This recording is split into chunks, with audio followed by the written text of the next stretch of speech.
Bonjour à tous et bienvenue dans cette nouvelle vidéo pour vous présenter Dark Rituals Malleus Maleficarum.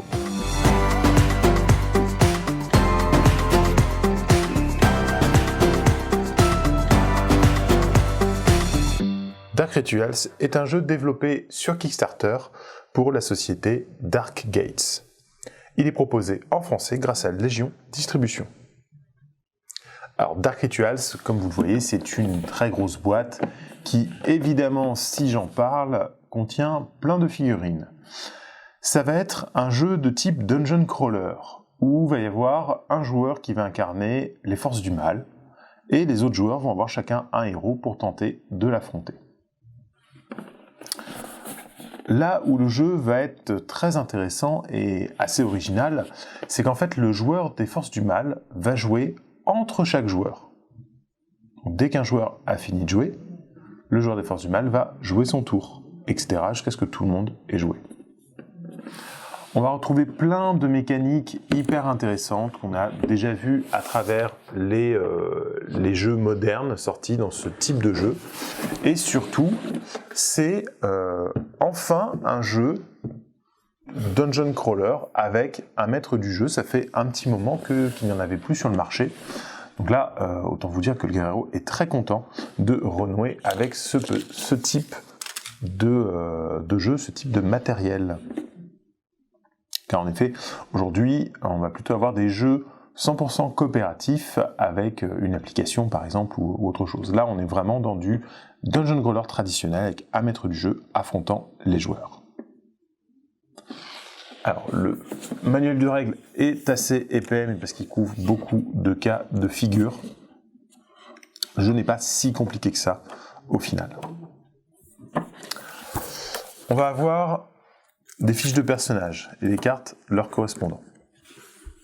On va avoir des petites fiches pour les sorcières. Donc on va avoir trois sorcières dans la boîte de base, avec chacune ses spécialités, ses caractéristiques différentes. Et on va avoir 4 héros. Les héros sont tous différents les uns des autres et vont avoir un vrai intérêt en termes de jeu. Vraiment des caractéristiques très différentes et des façons de les aborder très variées. Voilà. On va voir la pléthore de pions, c'est sur du carton très épais, la découpe est embossée, donc ça c'est plutôt agréable en termes de pions, en termes de matériel, vraiment très joli.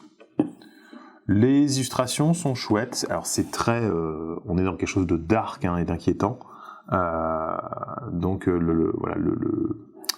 la direction artistique va vraiment avec ça, c'est vraiment sympa, moi j'aime beaucoup. Voilà. On va avoir des petites tuiles pour mettre les points, on va voir ça par la suite. On va avoir les tuiles de lieu, qui sont très sympas. Tout est nocturne, donc on va avoir pas mal d'effets de lumière aussi pour varier, avec notamment des feux de cheminée, des bougies, des lanternes, des choses comme ça. Ça donne un côté très graphique aux tuiles. J'aime assez. Il va y avoir des choses intérieures, des choses extérieures, voilà, différents types d'environnements, villages, cimetières, grottes, marécages, voilà, il y a plein de choses. Et les cases ne sont pas homogènes, on va pas être sur un quadrillage. Voilà. Les cases vont avoir plusieurs formes, sont délimitées par des lignes, et du coup, selon les cases qu'on va mettre côte à côte, le rendu de la carte ne va pas être le même. Il y a un petit truc qui est très pratique, même si je trouve que c'est un peu dommage de sacrifier l'esthétique pour ça, c'est au niveau des ouvertures, quand il va y avoir une porte, la porte va avoir un intérêt en termes de jeu, hein, puisqu'on peut voir à travers et traverser tout simplement. Voilà, il y a cette flèche là qui modélise une entrée, qui est là pour indiquer qu'il y a une porte. Je trouve ça un petit peu dommage parce que les portes sont suffisamment bien dessinées pour qu'on les reconnaisse tout de suite, pour qu'on voit dans le dessin, mais c'est vrai qu'en termes de lisibilité et de jeu, c'est beaucoup plus accessible, et en même temps ils ont fait un truc qui est légèrement translucide, donc qui est assez discret dans le design des tuiles. Voilà, mais je trouve les tuiles vraiment sympas, très très jolies, très variées. Donc ça c'est très très chouette. Et ensuite on va voir les figurines, évidemment, on est là pour ça. Alors là, Si vous aimez les trucs horribles, glauques, on est complètement dedans. On va avoir, donc là justement, ça va être les sbires. Alors vous allez avoir 3 paysans, qui sont assez classiques, 3 miliciens, et en fait vous allez avoir là des infectés, des sortes de morts-vivants, et en fait ça va être quand ces paysans ou ces miliciens, qui sont des sortes de PNJ, vont être possédés par les sorcières, on va les remplacer par la figurine de monstre qui est en haut, la pas infectée. Et ensuite on va avoir différents types de monstres, hein, alors des trucs qui ont une espèce de trucs en bois là autour du cou, les Ravenous là qui sont des espèces d'esprits de créatures mi-rapaces, mi-humanoïdes avec des lames à la place des bras, les Mortus là qui sont des espèces d'amalgames de cadavres, voilà, des designs très sympas, assez originaux, très, très dark, hein, très monstrueux.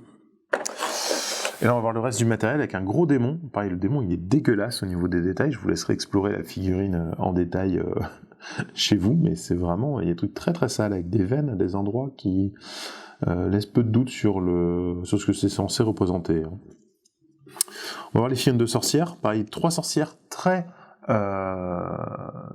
caractérisées chacune. Ça, j'aime bien. Il y a vraiment 3 concepts de sorcières très différentes les unes des autres. Et on sent chacune un peu la personnalité de chaque à travers. On va avoir les 4 héros qui sont des grands archétypes, donc on va reconnaître facilement le style de jeu correspondant bien à ce que le héros représente. Et on va avoir des monstres, là c'est des monstres uniques qui sont dans cette boîte-là. Avec les dés spéciaux, les cartes, les jetons, etc. Alors comment ça va se passer pour la mise en place des personnages de héros?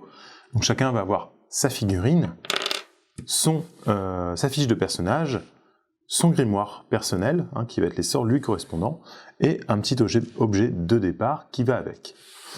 On va voir ici une petite grille de caractéristiques, et en fait on va tout de suite la remplir avec les caractéristiques de départ du personnage telles qu'ils sont sur sa carte. Donc là, ce cher Batista va avoir 1 en rapidité, va avoir 2 en combat, 2 en défense et 1 en alchimie. Ces caractéristiques vont pouvoir évoluer au fil de la partie, puisque chaque fois qu'un héros va tuer une figurine ennemie, il va pouvoir avancer une de ces caractéristiques pour augmenter son niveau, et augmenter du coup le niveau global de la partie, de tous les joueurs, donnant accès à des objets de plus en plus intéressants dans la pioche de recherche. L'alchimie, ça va être quand on va lancer des sorts qu'on va pouvoir l'avancer.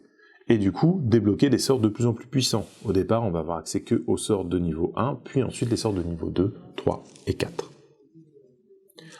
L'alchimie, ça va être un élément vraiment central dans le jeu et qui est assez rigolo. En fait, vraiment en termes de narration, je trouve qu'il est vraiment très chouette.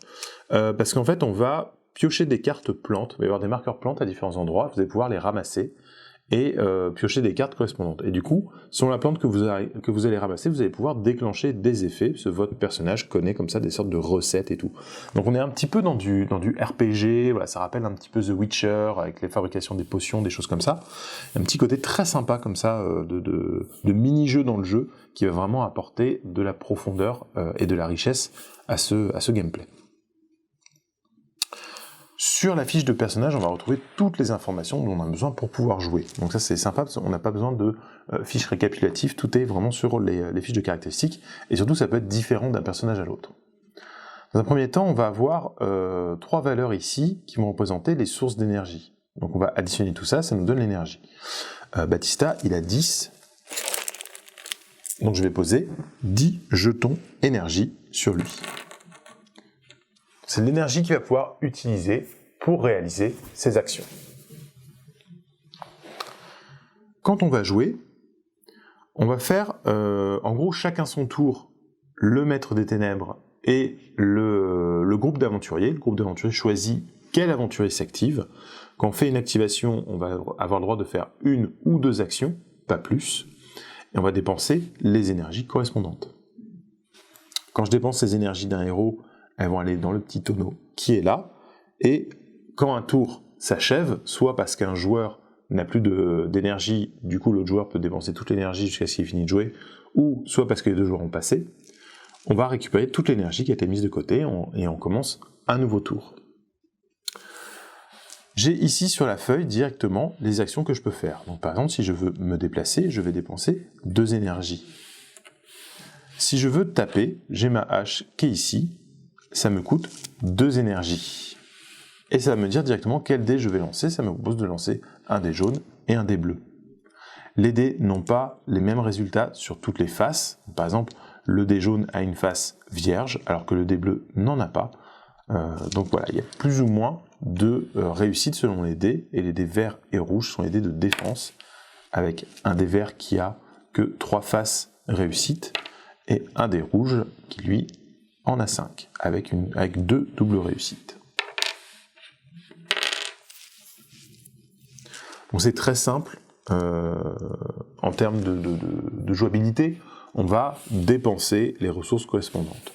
On va aussi pouvoir réagir pendant le tour adverse s'il nous reste de l'énergie. Donc par exemple, on voit que Batista, en défense, pour 2 énergies, il jette un dé rouge et 2 dés verts. Donc si je me fais attaquer, je vais simplement dépenser 2 énergies et lancer les dés correspondants. Bon, là, c'est pas fameux, j'ai fait qu'une seule réussite sur 3 dés. Sachant que quand je fais un test de caractéristiques avec des dés, j'ajoute ma valeur fixe, là qui est de 2. Donc là j'ai fait un total de 3 en défense. Si mon adversaire n'a pas fait plus de 3 en attaque, je ne prends pas de dégâts. Pour les dégâts, puisqu'on en est là, ça va être simple, c'est on perd 1 point de vie quand une attaque est réussie. C'est tout. La différence entre la valeur d'attaque et la valeur de défense est juste là pour vérifier qu'un point de vie passe. Même si vous avez un joueur fait 5 réussites et l'autre en fait qu'une, ce n'est qu'un point de vie qui est perdu. On se permet d'avoir une bonne durée de vie sur les personnages, en fait, en évitant un peu le petit coup de bol qui fait que l'écart va se creuser et va infliger beaucoup de dégâts d'un coup, quoi. Il n'y a pas ce côté un peu critique. Toujours dans un aspect un petit peu jeu de rôle, on va avoir un poids maximum que peut porter le personnage. Tous les objets qu'il va transporter vont avoir une valeur de poids et on ne peut pas dépasser ce poids-là. Les objets qu'il transporte, c'est aussi bien les objets qui sont posés devant lui pour appliquer leurs effets, que les cartes qu'on va garder en main d'une action sur l'autre parce qu'on ne peut pas l'équiper tout de suite ou parce qu'on va l'échanger avec un autre joueur, etc. Pour les équipements, on va pouvoir récupérer d'autres cartes, donc il y a des pioches dans le jeu qu'on va pouvoir, qui vont nous permettre de récupérer des cartes pour être de plus en plus fort. On va avoir notamment des cartes amélioration. Le gros intérêt des cartes amélioration, c'est qu'on va pouvoir améliorer une arme qu'on a déjà. Donc par exemple, je peux mettre une amélioration défensive. Donc, les conditions pour pouvoir la mettre sont ici. Là, il faut avoir au moins 2 de défense et 2 de combat. C'est le cas sur Batista, donc je peux l'utiliser. Et en fait, mon arme va recouvrir une partie de la carte, afin que seule la règle spéciale octroyée par la carte soit visible.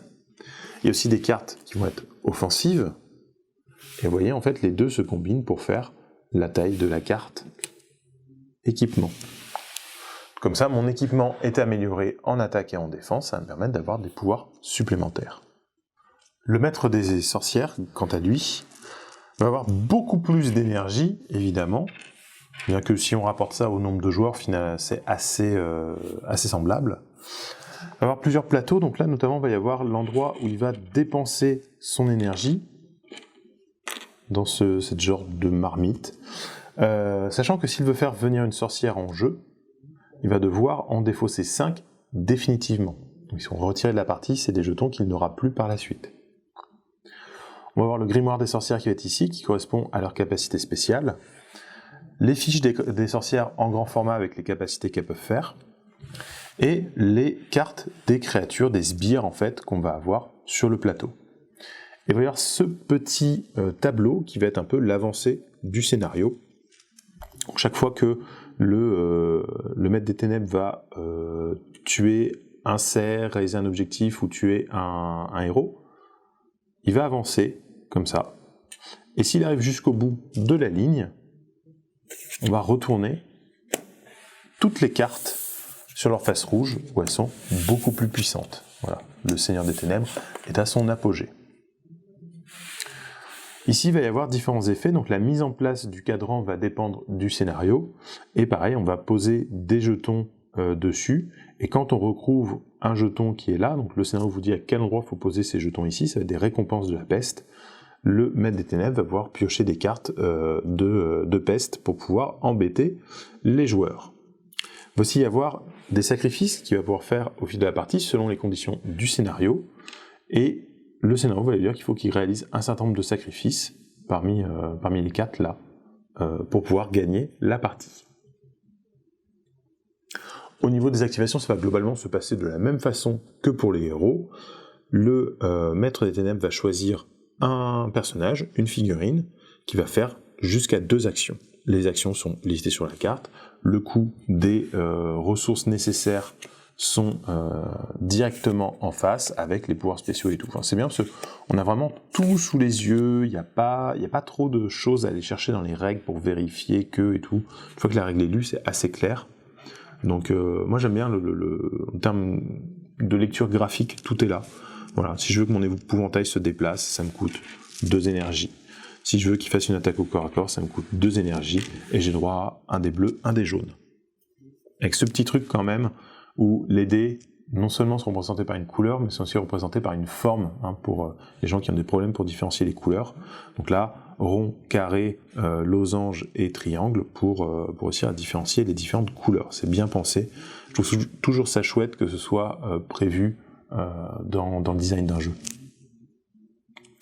La sorcière va avoir une petite particularité, puisqu'elle va avoir des caractéristiques en plus par rapport à ce qu'on sait, par rapport à l'habitude déplacement, attaque, défense. Elle va avoir éteindre un feu. Alors éteindre un feu, c'est particulier, parce qu'en fait si vous tuez une sorcière, donc ses points de vie sont là, si vous l'amenez à 0, la sorcière va être en feu, elle va pas être détruite. Ce sont des êtres surnaturels qui ne meurent pas vraiment, etc. Donc une sorcière peut aller aider une alliée qui est en feu, et va devoir dépenser ces énergies-là pour éteindre le feu, afin que l'autre sorcière puisse revenir à la vie, en gros. Ce symbole, ça va être pour invoquer un disciple. Donc il va falloir respecter certaines conditions dans le jeu. Il y a des règles d'invocation qui sont notées sur certaines cartes, voilà, qu'il va falloir faire correspondre, et vous dépensez ici 5 énergies pour invoquer une nouvelle figurine sur le plateau. Et là, le symbole qui est là, c'est pour posséder un personnage, donc un fermier ou un milicien, pour le transformer en cerf possédé. Voilà. La sorcière va en plus avoir des attaques et des défenses spécifiques, donc pareil, sachant que en plus, selon le nombre de réussites que vous allez faire, vous allez déclencher un pouvoir spécial, un sort de la sorcière. Donc là, pour le déclenchement des sorts, on va prendre la valeur ici qui est fixe, donc de 3, et lancer 2 dés bleus, 1 dé jaune, et ajouter tous les résultats aux 3 qu'on a déjà. Et selon le score que vous faites, vous allez déclencher l'effet. Alors vous n'avez pas le choix parmi les effets selon le score que vous avez fait. Si vous faites 6, vous êtes obligé de faire l'effet 6, vous ne pouvez pas choisir de faire l'effet 5. Voilà. Les effets sont assez balèzes, donc c'est bien de réussir à les faire. Et donc vous avez tout qui est résumé ici, qui est commun à toutes les sorcières, mais toutes les sorcières n'ont pas forcément les mêmes arbres de compétences, quoi. Voilà. Globalement, vous savez à peu près jouer. Maintenant, la difficulté, on va dire, ça va être les scénarios, la mise en place. Alors la mise en place est très riche, il y a beaucoup d'éléments sur les plateaux, énormément de choses à mettre en place, des pions, des coffres, des plantes à aller chercher, des choses comme ça, beaucoup d'ennemis. Alors c'est un jeu dans lequel il y a beaucoup d'ennemis. C'est un jeu où la notion de passer va être importante aussi, puisque quand c'est à vous de jouer, vous pouvez dépenser de l'énergie, ou alors vous pouvez passer. Si votre adversaire dépense de l'énergie, c'est à nouveau à vous de jouer. Donc à vous de voir si vous continuez à passer ou si vous voulez agir à ce moment-là. Puisque être le dernier joueur à qui il reste de l'énergie vous permet de faire plusieurs actions consécutives, plusieurs activations à la fois, en fin de tour, quand l'adversaire ne peut plus réagir, ne peut plus se défendre et tout, donc ça peut être intéressant. Alors attention à pas tout défausser du coup, parce que vous risquez de vous retrouver démuni quand l'adversaire vous attaque. Et attention aussi quand vous passez, parce que si l'adversaire passe aussi, c'est la fin du tour, et tout le monde récupère toute son énergie, ce que vous n'avez pas forcément envie de faire selon la situation. Il va y avoir 10 scénarios dans la boîte de jeu qui peuvent être joués indépendamment les uns des autres, ou alors qui peuvent être joués en campagne, à la suite, dans l'ordre. La particularité, c'est que vous allez gagner des points de victoire. Les points de victoire peuvent être dépensés au début d'une partie pour vous donner un coup de pouce. Sachant que les points de victoire d'un camp quand vous gagnez des points de victoire, en fait, vous allez commencer par soustraire vos points au camp adverse, et s'il en reste, vous les gagnez. Donc il y a toujours un camp qui est à 0 et l'autre qui est en positif. On ne peut jamais être en point de victoire négatif. Il y a un tableau pour les dépenses, donc ça peut être des dépenses où l'un des joueurs va défausser de l'énergie dès le début de la partie, ou voilà, des choses comme ça. C'est pour se faciliter un peu la vie sur les scénarios suivants. Les figurines sont hyper chouettes, hyper détaillées, avec des designs très sombres, très dark, très malsains même. J'avoue que j'aime bien. J'avoue qu'elles ont des bons designs, ça donne envie de les peindre. Le plastique est assez dur, un peu plus dur que ce qu'on a l'habitude de voir. Ça reste souple, mais il a une belle rigidité, c'est pas tordu ou quoi, donc ça a l'air plutôt sympa. La définition des détails est assez profonde, c'est très fin, c'est bien creusé. Je suis plutôt convaincu, ça a l'air d'être de la belle qualité de figurines, et avec beaucoup de détails sur les figurines. Vous pouvez voir ça, c'est assez impressionnant. Donc je pense que ce seront des figurines qui seront vachement agréables à peindre. Je pense me peindre les miennes, ça a l'air sympa, donc voilà. Et voilà pour Dark Rituals Malleus Maleficarum. Donc un jeu dungeon crawler à l'ancienne, avec un maître du jeu contre des joueurs, donc ça c'est suffisamment notable pour être relevé. C'est vrai qu'aujourd'hui, on a assez peu de jeux qui proposent cette expérience-là en fait. On va avoir des jeux soit d'affrontement entre plusieurs joueurs, soit des jeux entièrement coopératifs avec une gestion par application. Donc là on a quand même alors je dis maître du jeu, mais c'est un joueur à part entière, parce qu'il va faire de son mieux pour essayer de vaincre les autres joueurs. C'est pas un joueur qui va devoir se retenir pour que la partie puisse continuer, comme on va retrouver dans certains jeux qu'on tentait l'expérience il y a quelques années. On va dans un univers très sombre. Moi j'adore la direction artistique là sur ça, aussi bien en termes d'illustration, de concept, d'univers, que les figurines. Donc le matériel de jeu est très très beau. Petit bémol sur les cartes de personnages qui sont peut-être un peu fines, mais finalement comme c'est quelque chose qu'on va pas tellement manipuler pendant la partie, c'est pas très grave. Puis on peut facilement les plastifier si jamais. Voilà, les figurines sont vraiment magnifiques. Il y a plein de choses différentes dans les scénarios. Là, j'ai même pas abordé le démon qui peut arriver. Le démon qui a un contrôle un petit peu aléatoire. C'est pas forcément les sorcières qui vont le contrôler. Des fois, ça va être les joueurs, les héros qui vont pouvoir l'envoyer taper sur les sorcières parce que le démon se laisse pas faire. Voilà. Donc plein de choses. Il y a déjà une extension qui est sortie, qui est le sabbat des sorcières. Qui va permettre de rajouter encore du matériel de jeu, des nouveaux scénarios et tout, donc on pense que le jeu va être suivi. En tout cas, il y a déjà de quoi faire avec cette boîte de base, et surtout sur ce format qui a disparu. Moi je suis très content de retrouver un jeu dungeon crawler où des joueurs vont affronter un maître du jeu. C'est quelque chose qui avait disparu des rayons au profit des applications et du tout coopératif, mais finalement c'est quelque chose qui nous manque, donc on est très content de voir ça revenir. Voilà. J'espère que ce jeu vous aura plu, que cette vidéo vous plaira. N'hésitez pas à nous faire des retours dans les commentaires de la vidéo, et je vous dis à très bientôt pour une nouvelle vidéo. Et en attendant, jouez bien.